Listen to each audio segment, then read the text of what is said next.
Now look at Part 1. Part 1. You are going to hear a conversation. First, you have some time to look at questions 1 to 7.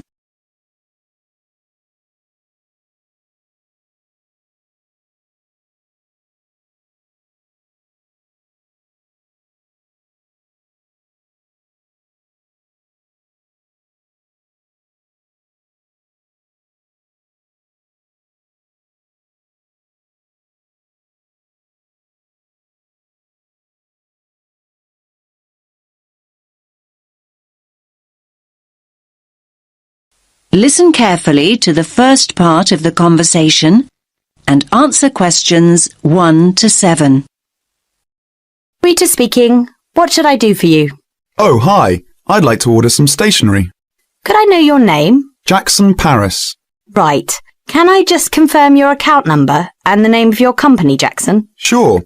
The number is 692411. 692411. Right. And you're from Rainbow Computer? No, the company is Rainbow Communications. Oh, OK. I'll just fix that on the system. Communications. And what would you like to order, Jackson? Envelopes. We need a box of A4, that is, normal size envelopes. White, yellow or manila? We'll have the plain white, please, but the ones with the little windows. OK, one box. A4, white. Just one box, was it? On second thoughts, make those 2 boxes. We go through heaps of envelopes. As a matter of interest, are they made from recycled paper? No, you can't get white recycled paper. The recycled ones are grey, and they're more expensive, actually. Right, we'll stick to white then. Something else, Jackson? Yes, we need some coloured photocopy paper. What colours do you have? We've got purple, light blue, blue, light green, whatever you want pretty much. There are 500 sheets on the pack. Let me see. We're going to need a lot of blue paper for our new price lists. So can you give us 10 packs, please? Make sure it's the light blue, though. 10 packs of the light blue. Anything else that we can help you with? Let me think. What else do we need? I'm sure there was something else. Pens, paper clips, fax paper, computer supplies, office furniture. Oh, yes. We need floppy disks. Do you have those nice coloured ones? Yes, but they're a bit more expensive than the black ones. That's all right. I'm not paying anyway. Right, floppy disks. What about diaries next year?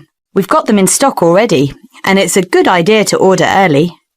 No, I think we're all right for diaries, but something we do need is one of those big wall calendars. You know, one that shows the whole year at a glance. Do you stock those? We certainly do.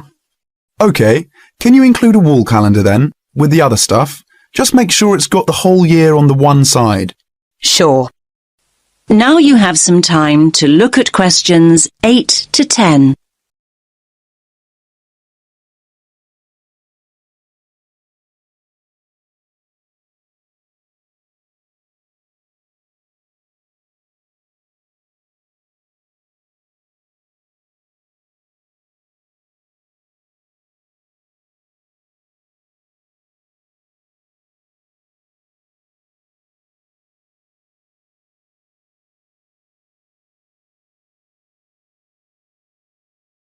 Now listen to the next part of the conversation and answer questions 8 to 10.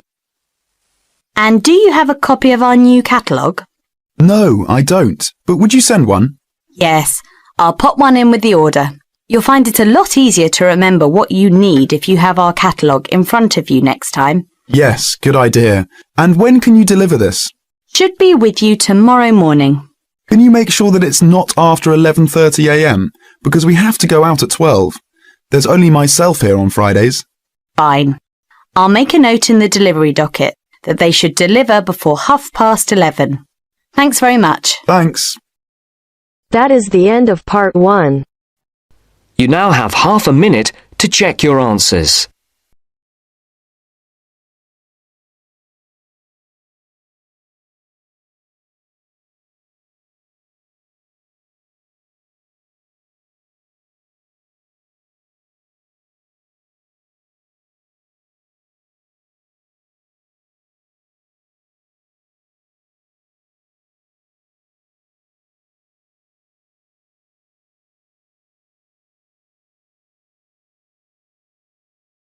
Now turns to Part 2. Part 2. You will hear part of a radio program in which the manager of the Apollo Leisure Centre is interviewed about the centre. First, you have some time to look at questions 11 to 16.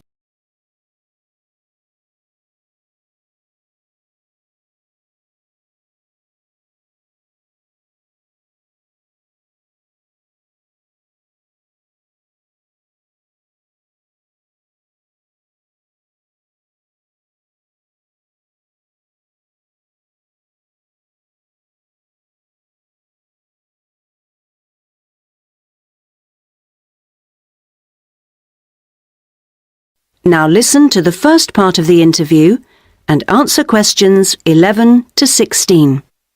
Next, I'd like to welcome Carol Brown, manager of the Apollo Leisure Centre. Carol, welcome. Thank you. Now, Carol, the Apollo seems a familiar sight, but how long has it actually been here? Well, we started negotiations to take over the previous Active Life Centre that used to occupy the premises in 2000 and planned to open in 2001, although the usual delays meant it was 2002 before we were up and running. And do you have quite a mix of members, or are you focused on certain groups? It's pretty broad, actually. There are something like 200 adult members, so that's our biggest group, but we also have as many as 100 youth members, together with about 50 family group members. And I think we'll see that section growing to 100 over the next couple of years. Healthy numbers. Yes, and we'll be developing the centre to make it even more attractive. We're hoping eventually to build in a rock climbing wall, which would make a useful addition. We've already opened our swimming pool, which is hugely popular, and we'll have a massage room open within 12 months. Now, I understand you have different categories of membership? Yes, to suit every pocket.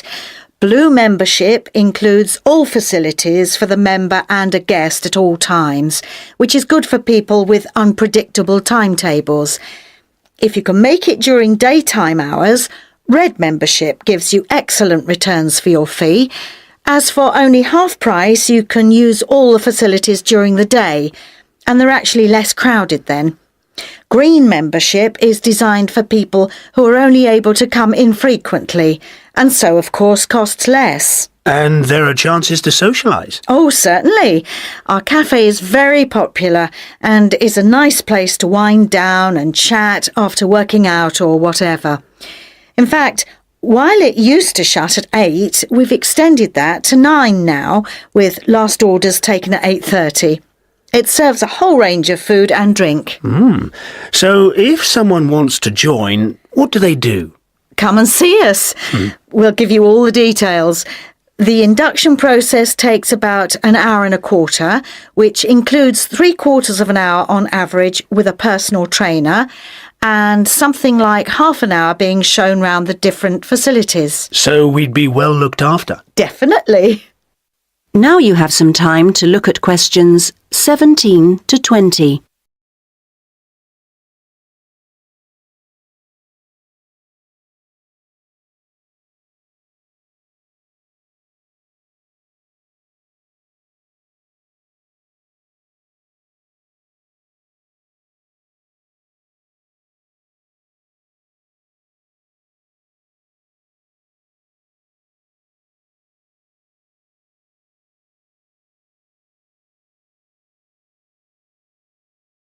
Now listen to the rest of the interview and answer questions 17 to 20. OK, now, Carol, can you give us some idea of what we could expect to get as members of Apollo? Sure. Well, let's take next Monday as an example. The early evening would begin with the programme of classes. Of course, members would also be at liberty to do their own thing. I'm just talking about the listed classes that we'll be offering. So let's say you're free to turn up at 4 p.m. You could spend an hour in a class that we call gentle exercise. This isn't a hard workout, as you might be imagining it, but a session designed for those who perhaps are not used to rigorous classes and would like something to ease them in. Right. The next thing on offer will be starting at 5, and again it'll last for an hour. In contrast, this is what we simply call weightlifting.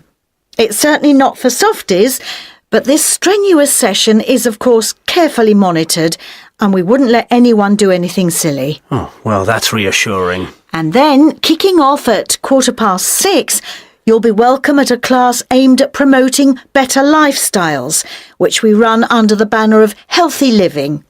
We'll give you all sorts of useful advice about just living better. Oh, sounds easier than working out. And probably at least as important. And rounds the evening off nicely. Oh no, we still have one more offering. Oh.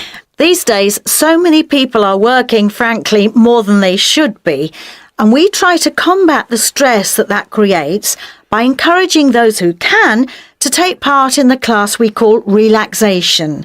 You can learn lots of helpful techniques for staying calm when you think everything's going terribly. Now you're talking. So we'll see you on Monday. Now... That is the end of part 2. You now have half a minute to check your answers.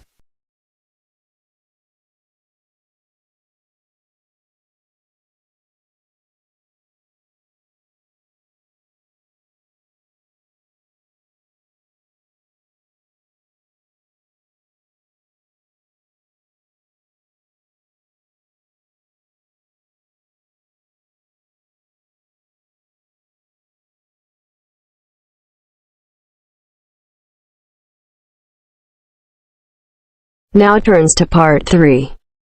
Part 3. You will hear a discussion among 3 students who are organising an international film festival at their college. First, you have some time to look at questions 21 to 24.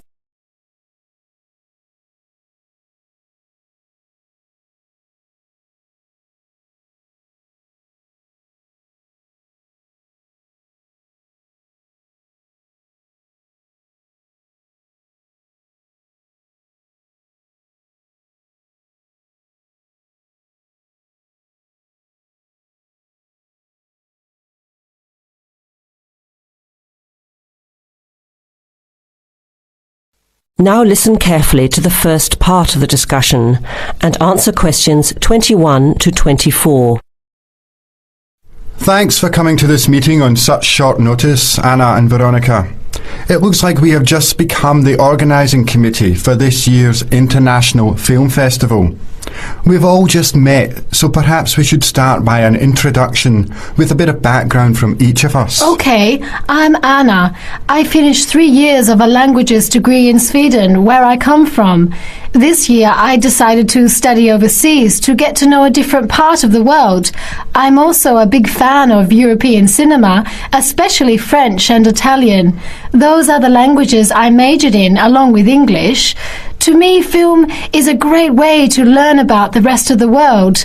I was in the film club at my university, so when I saw the notice asking for volunteers, I thought it would be a good way to meet people and get involved in something I really enjoy. Thanks, Anna. My name is Veronica and I come from Italy. I'm doing graduate studies in English literature. I went to some of the films in the festival last year and enjoyed them. I especially liked the video interviews. That was when I decided to get involved. I used to do film reviews for our student newspaper back home. Hi, I'm Chris from Scotland and I'm in 4th year journalism. Cinema is my hobby. Last year I joined the organising committee just like you have now, and somehow this year I've ended up in charge.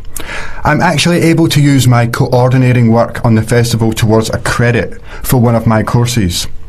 I have to write up a report on the festival with recommendations, so that's an extra motivation for me. So I hope this is going to be a good experience for us all. Okay, where would you like to start? How about a general overview of the festival? I don't really know much about it. Well, the film festival was started by International Student Society 5 years ago and has grown every year. It is held over 4 nights during study break. Wednesday to Saturday. Normally we show 3 films a night. Last year we tried to choose films from different parts of the world that fit together in some way, maybe a similar theme. Or we could feature a type of film like action films or science fiction. Now you have some time to look at questions 25 to 30.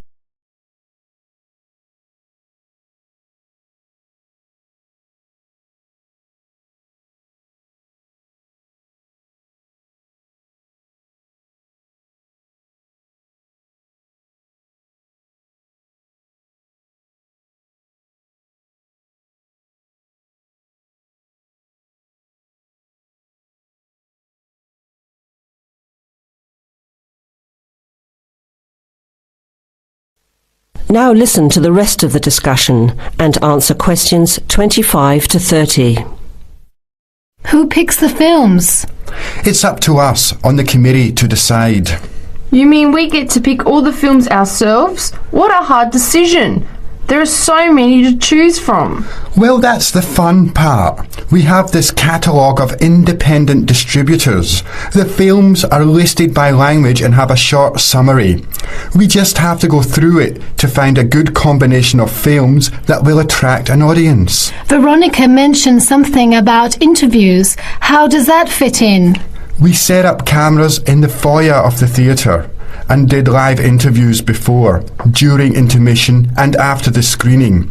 Anyone from the audience could come up and talk about the film. The Broadcasting and Journalism School set it up and ran the interviews. They were shown on big screens around the lobby and in the theatre. It went over really well. We had a long lineup of students waiting to be interviewed on TV. Everybody wanted their minute of fame. Great idea. Yeah, it worked really well.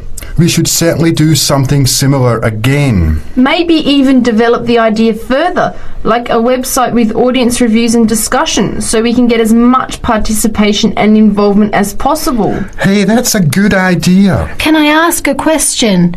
None of the films are in English, right? Are they dubbed or subtitled? Well, we do occasionally choose a film in English, but only from unusual places where the dialect is so strong they sometimes need subtitles, like the Caribbean or even Scotland. The majority of films in the festival are foreign language, dubbed in English. We've learned from experience that students don't like reading subtitles. Maybe they read too much already. Whatever the reason, the subtitled films get smaller audiences, so we avoid them as much as possible. So how large an audience can we expect, and how much does it cost to get in? It costs $5 per film, or a $20 pass for the whole event. All 12 films for the real movie fan. We would have broken even last year, except for a bad storm on the Friday night. We almost had to cancel the whole thing. But overall, we had a good turnout, more than 2,000 people in 4 days. Oh, that's what I was wondering about, the financial part. Where does the funding come from? What kind of budget do we have? The festival is subsidised by the Student Council. We generate money through advertising and through admission charges. We'll go over the budget in details a little later, but we've got lots of work to do in the meantime. I guess we have to start pretty soon. Well, I think by the 1st of March at the latest. We need to select all the films. Then we have to find some advertisers to sponsor the event. That shouldn't be too hard. We'll just start with last year's list. Our deadline for that should be the middle of March. By the end of March, we need to design the programme. Then we can get posters made up and distributed in April. Like you said, we need some clever promotion, something to generate interest and get people talking. We have 4 months to get ready. It should be enough time. OK, where do we start? Let's start by talking about films, since that is the best part, and see what we come up with. What was the best film you saw last year? That is the end of part 3. You now have half a minute to check your answers.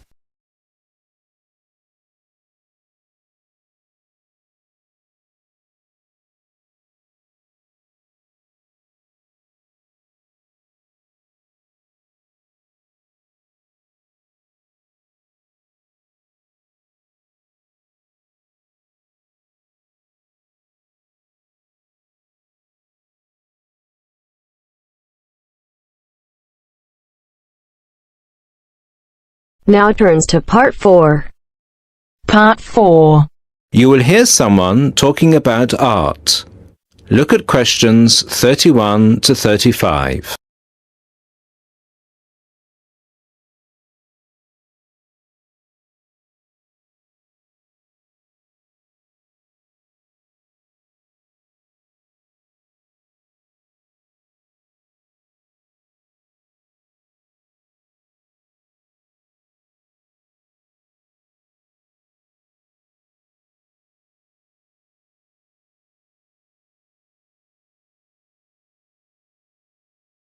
Listen to the first part and answer questions 31 to 35. Good evening, everybody, and welcome to the first in this year's series of public lectures offered by the Art Gallery. As Chief Curator of the Gallery, I was given the honour of presenting the first lecture, and let me tell you, I had a difficult time deciding what to talk about tonight. Being the curator, I naturally know just about everything that's in this gallery, but I wanted to choose an artist who has a wide appeal. That seems only fair, yes? But I didn't want to talk about someone so well known that anything I said would be familiar. I wanted someone modern. My personal preference is for modern art. But again, I wanted to choose someone who had the potential to appeal to all art lovers, whether they're attracted to traditional forms, impressionism, surrealism, or what have you. So, having spent the last 5 years as a visiting professor in Barcelona, it's not surprising that I finally chose to talk about one of the greatest Catalan artists, one whose work is likely to be familiar to many of you, Joan Miró. Look at this. And this. And this. Ring any bells? Miró's most famous and most widely reproduced works tend to be like this. Bright primary colours with lots of asymmetrical forms. He painted on large canvases, larger than himself quite often, and his paintings depicted birds, trees, flowers, and other features of the natural world. But Miró produced a great variety of work, and it's about some of his lesser-known paintings that I would like to speak this evening. Miró was born in Barcelona in 1893, the son of a goldsmith. He began to show talent very early, and in 1926 went to Paris, where he was drawn to the surrealists of Montparnasse. He did not define himself as a surrealist, however. He preferred to stay free to experiment with other artistic styles as he wished. Miró had an intense dislike of much of the painting and many of the painters he knew. He wished to do something totally different, to express his contempt for bourgeois art. And yet, ironically, Miró's success has made his works much in demand among art collectors of the world. But we can't really talk about the artist without looking at his art. And that's what I'd like to do now. To take a look at just a few of Miró's works and think about what it is that makes them special. Special to me, and to a great number of people who flock every day to the Miró Foundation in Barcelona. Now look at questions 36 to 40.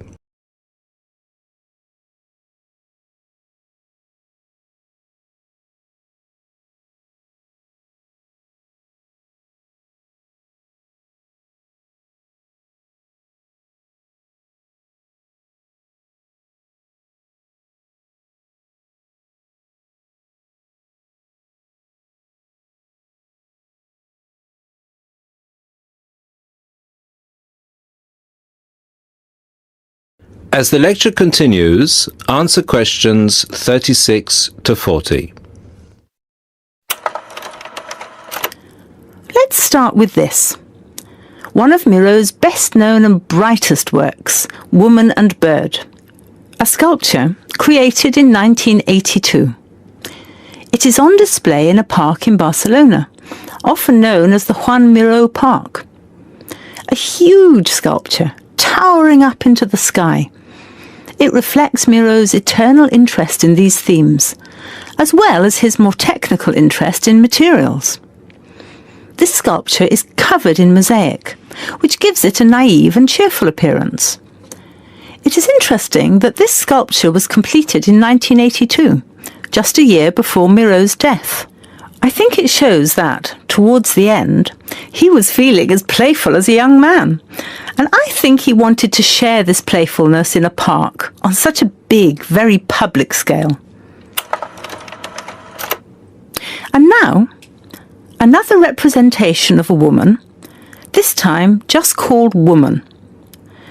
This was painted in 1976, a late work for Miro, and is a work we often see reproduced or on sale as postcards or posters in gallery shops around the world. So why is it so popular?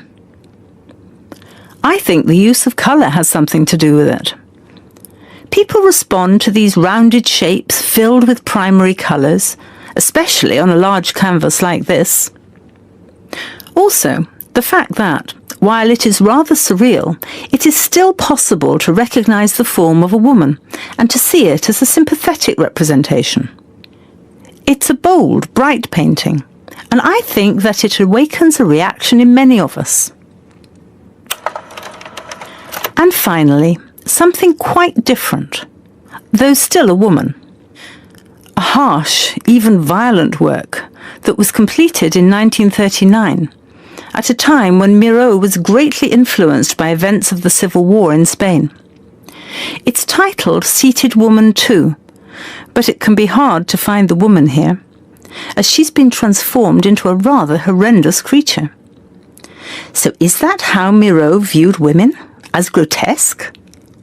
Not at all.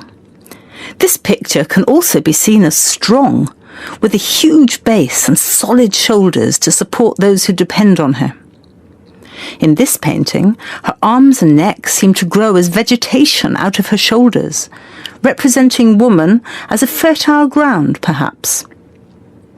We also see here the fish and birds, the moon and stars so typical of Miro's work, making her a creature of nature and of the heavens as well. And that's all we have time for this evening, I'm afraid.